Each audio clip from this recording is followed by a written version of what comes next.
नमस्कार। उत्तर प्रदेश की पावन धरा पर लोकतंत्र का वो महाकुंभ शुरू होने जा रहा है जिसकी गूंज आने वाले दशकों तक भारतीय राजनीति के इतिहास में दर्ज होगी। क्या लखनऊ के पंचम तल से निकले एक आदेश ने उत्तर प्रदेश के 7 लाख से अधिक ग्रामीण जनप्रतिनिधियों की किस्मत का फैसला कर दिया है?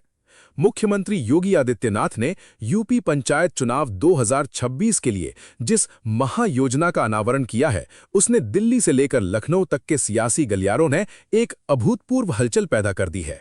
बड़ी खबर, ये महज एक स्थानीय चुनाव नहीं है, ये योगी आदित्यनाथ का वो सिल्वर बुलेट है जो 2027 के विधानसभा चुनाव की बिसात को आज ही बिछाने जा रहा है। सरकार ने स्पष्ट कर दिया है कि इस बार की पंचायतों में प्रधान नहीं बल्कि विकास के दूत चुने जाएंगे। मई 2026 की इस झुलसा देने वाली गर्मी में राज्य निर्वाचन आयोग के भीतर का तापमान भी चरम पर है। हमारे विशेष सूत्रों के हवाले से जो खबर निकल कर आ रही है वो चौंकाने वाली है। प्रशासन ने इस बार आर्टिफिशियल इंटेलिजेंस और ड्रोन मैपिंग का सहारा लेकर मतदाता सूची को ऐसा फिल्टर किया है कि लाखों फर्जी नाम इतिहास के पन्नों में दफन हो गए हैं। अधिसूचना की घड़ी अब बिल्कुल करीब है, किसी भी पल चुनावी बिगुल बच सकता है। योगी आदित्यनाथ ने गृह विभाग को स्पष्ट चेतावनी दी है, अगर एक भी बूथ पर अराजकता हुई तो उसका जिम्मेदार सीधे जिले का कप्तान होगा। चलिए अब उस मास्टर स्ट्रोक का विश्लेषण करते हैं जिसने आधे से ज्यादा वर्तमान प्रधानों की दावेदारी पर संकट के बादल मंडरा दिए हैं। योगी सरकार इस बार उम्मीदवारों के चरित्र और शिक्षा का एक नया पैमाना लेकर आई है। चर्चा है कि इस बार हाई स्कूल पास होना सिर्फ औपचारिकता नहीं बल्कि एक अनिवार्य शर्त बन सकती है।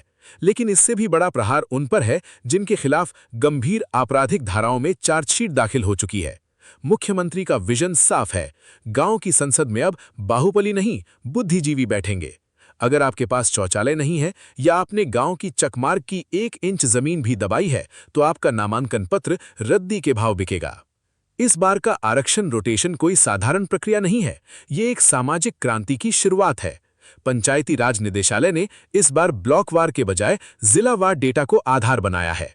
उन सीटों पर इस बार विशेष नजर है जहां पिछले 20 वर्षों से एक ही वर्ग का कब्जा था। योगी सरकार का लक्ष्य है अंतिम पंक्ति के व्यक्ति को प्रधान बनाना। और बात जब नारी शक्ति की हो तो इस बार महिलाओं के लिए आरक्षण का दायरा और भी प्रभावी तरीके से लागू किया जा रहा है। मकसद सिर्फ एक है, प्रधान पति जैसी कुप्रथा को हमेशा के लिए दफन कर देना और महिलाओं को गांव की वास्तविक मुख्य सचिव बनाना। भ्रष्टाचार के दीमक को मिटाने के लिए योगी सरकार ने डिजिटल पंचायत 2.0 का आगाज कर दिया है। अब ग्राम प्रधान के खाते में आने वाला एक एक पैसा पब्लिक डोमेन में होगा। हर खड़ंजे, हर नाली और हर सोलर लाइट की जियो फेंसिंग और लाइव मॉनिटरिंग की जाएगी। अब वो जमाना गया जब कागजों पर पोखरे खुदे जाते थे और बजट प्रधान जी की तिजोरी में चला जाता था। योगी की इस डिजिटल सर्जिकल स्ट्राइक ने उन बिचौलियों की कमर तोड़ दी है जो ग्रामीण विकास के बजट को अपनी जागीर समझते थे। सियासी पंडितों की माने तो ये पंचायत चुनाव 2027 के महासमर का फाइनल रिहर्सल है।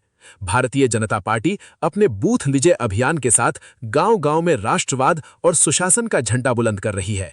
वहीं समाजवादी पार्टी अपने पीडीए समीकरण के साथ ग्रामीण पिछड़ों को लामबंद करने में जुटी है। क्या विपक्ष योगी आदित्यनाथ के इस विकासवादी चक्रव्यूह को भेद पाएगा या फिर कमल की लहर गांवों की पगडंडियों से होती हुई हर घर तक पहुंचेगी?